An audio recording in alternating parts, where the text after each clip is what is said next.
اعوذ باللہ من الشیطان الرجیم، بسم اللہ الرحمن الرحیم۔ اللہم صلی علی سیدنا محمد وعلی آل سیدنا محمد بعدد کل ذرۃ مئۃ الف الف مرۃ۔ آج کا میرا موضوع ہے کہ حضرت آدم علیہ السلام جب جنت سے نکالے گئے تو ان کو یہاں پہ جو معافی ملی وہ ایک وسیلے سے ملی، اس کا آج ذکر کروں گا۔ اللہ تعالیٰ نے قرآن مجید سورہ البقرہ میں آیت نمبر 37 میں فرما رہا ہے، فَتَلَقَّىٰ آدَمُ مِن رَّبِّهِ كَلِمَاتٍ فَتَابَ عَلَيْهِ إِنَّهُ هُوَ التَّوَّابُ الرَّحِيمُ۔ پھر سیکھ لیے آدم نے اپنے رب سے کچھ کلمے تو اللہ تعالیٰ نے ان کی توبہ قبول کی، بے شک وہی ہے توبہ قبول کرنے والا مہربان۔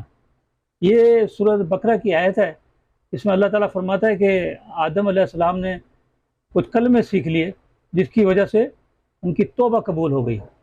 اب آپ اس کے کیا کلمے سیکھے تھے تو وہ میں آگے بیان کروں گا۔ یہ کنز الایمان میں اس آیت پہ انہوں نے تشریح کی ہے، نیچے اس میں فرماتے ہیں کنز الایمان میں، حضرت آدم علیہ السلام زمین پہ آنے کے بعد 300 برس تک حیا سے آسمان کی طرف سر نہ اٹھایا۔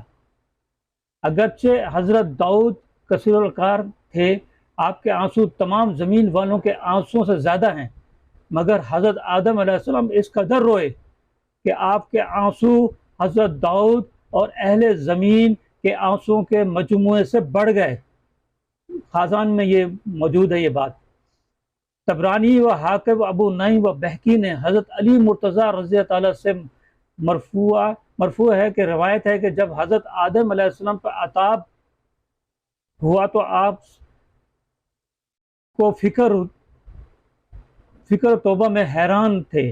اس پریشانی کے عالم میں یاد آئے کہ وقت پیدائش میں نے سر اٹھا کر دیکھا کہ عرش پہ لکھا تھا لا الہ الا اللہ محمد رسول اللہ۔ میں سمجھا کہ بارگاہ الہی میں وہ رتبہ کسی کو میسر نہیں جو حضرت محمد مصطفیٰ صلی اللہ علیہ وآلہ وسلم کو حاصل ہے۔ اللہ تعالیٰ نے ان کے نام اپنے نام اقدس کے ساتھ عرش پر مکتوب فرمایا، لہذا آپ نے اپنی دعا میں ربنا ظلمنا علیہ کے ساتھ یہ عرض کیا، اسألک بحق محمدن تغفر لی۔ یہ ابن منظر کی روایت میں یہ کلمے ہیں، یا رب میں تم سے تیرے بندہ خاص محمد صلی اللہ علیہ وآلہ وسلم کے جاہ مرتب کے طفیل اور میں اس کی کرامت کے صدقے میں جو تیرے دربار میں حاصل ہے مغفرت چاہتا ہوں۔ یہ دعا کرنی تھی کہ حق تعالیٰ نے ان کی مغفرت فرمائی۔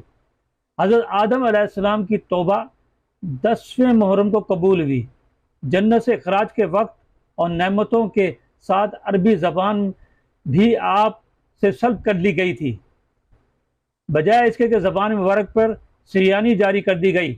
اس کے بجائے جو ہے نا ان کے زبان پہ سریانی زبان جو ہے نا جاری ہو گئی تھی۔ توبہ کے بعد پھر زبان عربی عطا ہوئی۔ تو یہ واقعہ لکھا ہوا ہے کنز الایمان کے اندر اس آیت کے بعد۔ اس میں فرماتے ہیں کہ حضرت آدم علیہ السلام 300 سال تک روتے رہے، اور ان کے آنسو اتنے تھے کہ پوری دنیا کے بھی آنسو اکٹھے کر لیں تو وہ ان سے کم ہوں گے۔ تو اتنا روئے اور شرم سے جو نا آسمان کی طرف سر اٹھا کے بھی نہیں دیکھتے تھے۔ دعائیں تو مانگ رہے تھے، توبہ کر رہے تھے مستقل، لیکن معافی نہیں ہو رہی تھی۔ لیکن جیسے ہی ان کو یاد دلایا، اللہ تعالیٰ نے یاد دلایا، اللہ تعالیٰ کہتا ہے نا کلمے یاد کرائے، تو اللہ تعالیٰ نے ان کو یاد دلایا کہ عرش پہ ایک نام دیکھا تھا۔ وہ جب اللہ تعالیٰ نے معاف کرنے کا وقت آیا تو اللہ تعالیٰ نے یہ نام یاد دلا دیا۔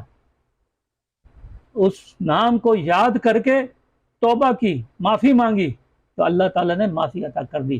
اس وقت ہمارے پیارے نبی صلی اللہ علیہ وآلہ وسلم دنیا میں نہیں آئے تھے۔ یہ بات ذہن میں رکھنا ہوگا کہ ہم لوگ آج جو کہتے ہیں نا کہ ہمارے پیارے نبی صلی اللہ علیہ وآلہ وسلم نعوذ باللہ زندہ نہیں ہیں، تو یہ ان کی گوشگوار کر دوں کہ وہ جب آدم علیہ السلام دنیا میں آئے تھے تو اس وقت ان کے نام کا وسیلہ بنا کے ان سے معافی مانگی گئی تھی، تو اس پہ ان کو معافی ہو گئی۔ آج ہم اس وسیلے کو چھوڑ دیا ہے۔ اللہ تعالی ہمیں ہدایت عطا فرمائے، ہمیں سمجھ عطا فرمائے۔ اللہم صلی علی سیدنا محمد وعلی آل سیدنا محمد بعدد کل ذرۃ میں عطا فرماتے ہیں۔